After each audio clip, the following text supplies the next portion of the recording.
নমস্কাৰ ছাৰ বাইদেউসকল আপোনালোকক ইনফোলাইফ 23 লৈ স্বাগতম জনাইছো। আপোনালোকে ইতিমধ্যে অৱগত যে ইনফোলাইফ 23 ত আপোনালোকৰ সহায় হোৱাকৈ সকলো ধৰণৰ চৰকাৰী নিৰ্দেশনা আপোনালোকৰ ওচৰত যুগুত কৰি অহা হৈছে। হেহে যদি আপুনি ইউটিউবত আমাৰ চেনেললৈ নতুনকৈ আহিছে তেন্তে চেনেলটো সাবস্ক্ৰাইব কৰিব আৰু যদি ফেসবুকত আপুনি আমাৰ ইনফোলাইফ 23 পেজখনলৈ নতুনকৈ আহিছে তেন্তে পেজখন ফলো কৰি ৰাখিবলৈ অনুৰোধ জনোৱা হ'ল। আজিৰ ভিডিওটো এটা অত্যন্ত জৰুৰী ইনফৰমেশন আপোনালোকৰ ওচৰত লৈ আহিছো। হেহে ভিডিওটো শেষলৈকে চাই ইনফৰমেশনখিনি জানি ল'ব বুলি আশা ৰাখিলো।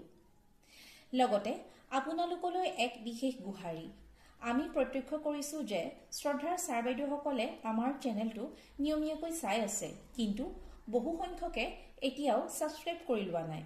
আমি সদায় ছাৰ বাইদেউসকলক এটি বিনম্ৰ অনুৰোধ জনাইছো যেন আপোনালোকে আমাৰ চেনেলটো সাবস্ক্ৰাইব কৰি লৈ আমাক কৃতাৰ্থ কৰে যেন।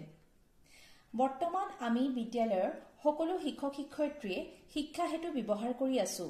ইয়াত নিজৰ উপস্থিতি দিয়াৰ উপৰিও বহুতো কৰণীয় কাম থাকে। ইয়াতে ছাত্ৰ ছাত্ৰীসকলক এতিয়া ফলাফল ঘোষণাৰ পাছত বৰ্তমান শ্ৰেণীৰ পৰা ওপৰৰ শ্ৰেণীলৈ উন্নীতকৰণৰো কাম আছে।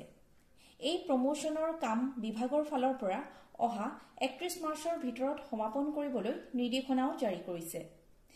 তাৰে কেনেকৈ ছাত্ৰ ছাত্ৰীসকল প্ৰমোশন কৰিব তাৰ বাবে ষ্টেপ বাই ষ্টেপ এটা প্ৰক্ৰিয়া আপোনালোকলৈ লৈ আহিছো।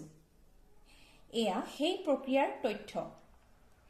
ইয়াত উল্লেখ কৰিছে Step for the promotional activities of students in Shiksha Setu for the academic year 2024-25. Number 1. Go to school login of the Shiksha Setu portal. Number 2. In the school login, click on the promotions or repeater under student management. Number 3. Click on the view button for the class to display the student list for the particular class. Number 4. After display of the student list, 5 buttons will display as promote, demote, repeater, dropbox and dropout. Number 5.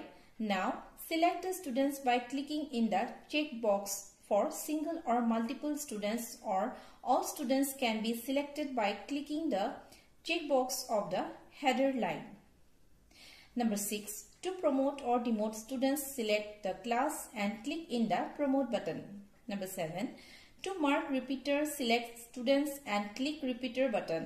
A pop-up will come to ensure and click save changes. Number 8. Similarly, to send students of terminal class, select students and click Dropbox button. Number 9.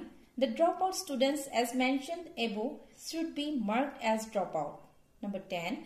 To pull Dropbox students, go to the Dropbox student menu. Number 11. List of Dropbox students will be displayed. Number 12. Select the district, block, cluster and school from where students will be pulled. Number 13. Select the students from the list by clicking the checkbox. Number 14. Select the class to which students will be pulled. Number 15.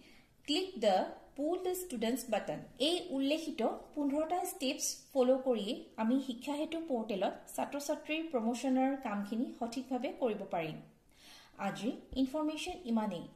যদি এই ইনফৰমেশনখিনি আপোনালোকৰ বাবে লাভদায়ক হোৱা বুলি ভাবিছে তেন্তে ভিডিওটো লাইক কৰি আপোনাৰ বন্ধু-বান্ধৱীসকলৰ লগত শ্বেয়াৰ কৰি দিব।